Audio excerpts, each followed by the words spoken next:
চলে এসেছি আমার বর্ধমান ইউনিভার্সিটির 4th সেমিস্টারের আদরে ছাত্রছাত্রীদের কাছে। বাংলা, হিস্ট্রি এই দুটো বিষয়ের লাস্ট মিনিট সাজেশনস দেওয়ার পর 4th সেমিস্টারের পল সায়েন্সের লাস্ট মিনিট নিয়ে চলে এসেছি। যে কোশ্চেন্সগুলো আজকে বলবো, যে কটা কোশ্চেন্স তোমাদের আজকে বলবো, মাত্র এই কটা প্রশ্ন পড়লে তোমাদের লাস্ট মিনিট কমপ্লিট। অর্থাৎ এক্সট্রা যে কোশ্চেন্সগুলো আছে সেইগুলোকে অতটা ধ্যান না দিলেও হবে। কথা হচ্ছে যে যখনই আমি লাস্ট মিনিট আপলোড করি না, আমার মধ্যে একটা খুশি থাকে। আজকে আমার প্রত্যেকটা এই যে কথাগুলো বলছি মাথা গরম রয়েছে, কারণ এই ঘটনার পর কেউ শান্ত নেই। যেহেতু একটা দায়িত্ব আমি তোমাদের নিয়েছি, আপলোড তার জন্যই করছি। মাথা গরম রয়েছে ঠিক, কিন্তু যখন লাস্ট মিনিট তোমাদের বানিয়েছিলাম মাথাকে ঠান্ডা রাখতে হয়েছে, কারণ এইদিকে নহলে তোমাদের ক্ষতি হয়ে যাবে। তো চলো, যে কটা প্রশ্ন তোমাদের জন্য আজকে এনে দিয়েছি সেই কটা প্রশ্নকে ভালো করে দেখে নাও। পল সায়েন্সের অনেকগুলো কোশ্চেন্স তোমাদের কমে গেল। চলো দেখে নি তোমাদের পল সায়েন্স 4th সেমিস্টারের মাত্র 10টা বা 12টা প্রশ্ন। পরীক্ষা তোমাদের 10 নম্বর আর 5 নম্বর মিলিয়ে 10টা প্রশ্ন থাকবে। সেখান থেকে তোমাদের 2টো আর 4টে করতে বলবে, মাত্র 6টা তোমাদের করতে হবে, কিন্তু দেবে তোমাদের 10টা। আমি মাত্র হয়তো 2টো এক্সট্রা দিয়েছি, জানি না কটা দিয়েছি, মাথার ঠিক নেই, তবুও তোমাদের কমিয়ে অনেক কটা কোশ্চেন্স দিয়ে দিয়েছি। দেখো, এই লাস্ট মিনিট প্রশ্নগুলো তো করলে তোমাদের আর কোনো চিন্তা থাকবে না।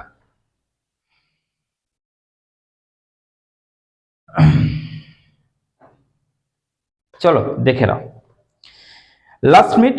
প্রথম প্রশ্ন তোমাদের কি থাকবে ভালো করে দেখে নাও। রাজনৈতিক দল ব্যবস্থার 4টি চারিত্রিক বৈশিষ্ট্য আলোচনা করো।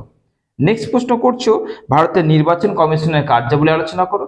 দ্বিতীয় প্রশ্ন করার পর তৃতীয় প্রশ্ন থাকছে রাজ্যপালের স্ববিবেচনা প্রসূত ক্ষমতাগুলি আলোচনা করো। তারপরে কেন্দ্র ও রাজ্যের মধ্যে আইন আর অর্থনৈতিক যে সম্পর্ক রয়েছে, ক্ষমতা সম্পর্ক মানে ক্ষমতা জড়িত যে সম্পর্ক রয়েছে, আইন আর অর্থনৈতিক সম্পর্কটা করছো, সেটা আলোচনা করো। তারপরে প্রধানমন্ত্রী ক্ষমতা ও কার্যাবলী আলোচনা করছো। তারপরে রাষ্ট্রপতির ক্ষমতা ও কার্যাবলী আলোচনা করছো, অর্থাৎ রাষ্ট্রপতি যে জরুরি ক্ষমতা যেটা আছে সেটা করছো। আচ্ছা, তারপরে তোমাদের সুপ্রিম কোর্টের ক্ষমতা কার্যাবলী করছো, লোকসভার স্পিকারের ক্ষমতা কার্যাবলী করছো। নেক্সট করছো তোমাদের সংবিধান সংশোধন পদ্ধতি আর প্রণয়নে ভারতীয় গণপরিষদের মানে ভূমিকা আলোচনা করো। অর্থাৎ সংবিধান কিভাবে সংশোধন করা হয় সেই প্রক্রিয়াটা বা পদ্ধতি আলোচনা করতে হবে। আর নচেত সংবিধান থেকে এই কোশ্চেনটাও তোমাদের দেবে যে প্রণয়ন অর্থাৎ সংবিধান প্রণয়নে ভারতীয় গণপরিষদের ভূমিকা আলোচনা করো। অর্থাৎ এই দুটো থেকে তোমরা একটা পাচ্ছ, এটা কনফার্ম। এবং তোমাদের একদম লাস্ট প্রশ্ন দিয়ে দিচ্ছি যে 14 নম্বর ধারা অনুযায়ী সাম্যের প্রকৃতি আলোচনা করো, বা সাম্যের অধিকার যেটা আছে, সাম্যের অধিকার সেটা আলোচনা করো।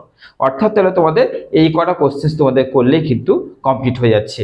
মাত্র এই কটা প্রশ্ন করতে তোমাদের কিন্তু বেশিক্ষণ লাগবে না। তোমাদের যে সাজেশন দিয়েছিলাম সেই কটার থেকেই কিন্তু এই প্রশ্নগুলো দিয়েছি। ওকে, প্রত্যেক আমার স্নেহের বেশিরভাগ করে বলবো আমার যত ছাত্রীরা রয়েছে তারা কিন্তু বারবার বলে দিচ্ছি, তোমাদের সেফটি তোমাদের হাতে, তোমাদের সেফটি তোমাদের হাতে। তোমরা যখন বাড়ি থেকে বেরিয়েছ তোমাদের মা বাবারা কিন্তু তোমাদের সঙ্গে থাকছে না, তাই তোমাদের সেফটি তোমাদের হাতে।